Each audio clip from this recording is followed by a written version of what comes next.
നമ്മൾ ഇന്ന് ഈ വീഡിയോയിലൂടെ നോക്കാൻ പോകുന്നത് ബിഗ് ബോസിൽ കയറി വന്ന ചില ജീവികളെ പറ്റിയാണ്. ലിസ്റ്റിലായെത്തിയത് ഒരു എലിയാണ്. സംഭവം നടക്കുന്നത് അമേരിക്കൻ ബിഗ് ബോസ് ഹൗസിലാണ്. ഈ ഒരു ബിഗ് ബോസ് ഹൗസിലെ ആളുകൾ മോർണിംഗിൽ കിച്ചണിലേക്ക് പോവുകയായിരുന്നു. പെട്ടെന്ന് അവിടെ വെച്ച് ഒരു എലിയെ കാണുകയാണ്. ഒരാൾ മാത്രമേ കണ്ടുള്ളൂ. ആ ഒരു ദിവസം മുഴുവനായി എലിയെ പിടിക്കാൻ നടന്നവർ സമയം പാഴാക്കി. പിന്നീട് ബിഗ് ബോസ് തന്നെ ആ ഒരു എലിയെ പിടിക്കുന്നത് തന്നെ ഒരു ടാസ്കാക്കി മാറ്റി.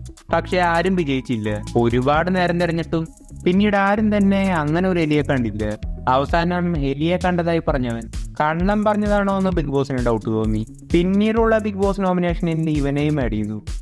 അടുത്തത് പാമ്പുകളാണ്. ഈ ഒരു സംഭവം നടക്കുന്നത് ബിഗ് ബോസ് ഓസ്ട്രേലിയയിലാണ്. ബിഗ് ബോസിന്റെ ചരിത്രത്തിൽ തന്നെ ഏറ്റവും ഭയാനകമായ ടാസ്കുകൾ ഒന്നായിരുന്നു. ഈ ഒരു ടാസ്കിന്റെ പേര് പാനിക് റൂം എന്നായിരുന്നു. ഈ ഒരു ടാസ്കിൽ രണ്ടുപേർക്ക് ടീമായി മത്സരിക്കാം. ഒരു റൂമിൽ കയറ്റി രണ്ടുപേരെയും ലോക്ക് ചെയ്യും. ഈ റൂമിൽ ഒരു പ്രത്യേകതയുണ്ട്. ഈ റൂമിൽ ഒരുപാട് പാമ്പുകളുണ്ട്. എത്ര പാമ്പുകളുണ്ടെന്ന് എണ്ണമെടുക്കുന്നതാണ് ഈ ഒരു ടാസ്ക്. ഈ ടാസ്കിൽ നിന്നും എപ്പോൾ വേണമെങ്കിലും പിന്മാറാം. അങ്ങനെയും ഒരു ചോയ്സ് ഉണ്ടായിരുന്നു. അവസാനം രണ്ടുപേര് വിജയിച്ചു.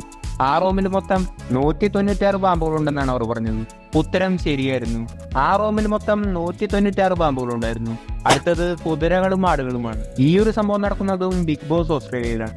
ഒരുപാട് കുതിരകളെയും ആടുകളെയും കൊണ്ടുവന്ന് ഓരോ കണ്ടസ്റ്റൻസിനും കൊടുത്തു. ഇന്ന് മുഴുവനായി ഇവരെ നോക്കലാണ് ടാസ്ക് എന്നാണ് ബിഗ് ബോസ് പറഞ്ഞത്. വളരെ ഫണ്ണായ ഒരു ടാസ്ക് ആയിരുന്നു. ഇതുപോലെയുള്ള ടാസ്കുകൾ മലയാളത്തിൽ വന്നാൽ എങ്ങനെ ഉണ്ടാവുമെന്ന് നിങ്ങൾ ഉറപ്പായും കമന്റ് ചെയ്യണം.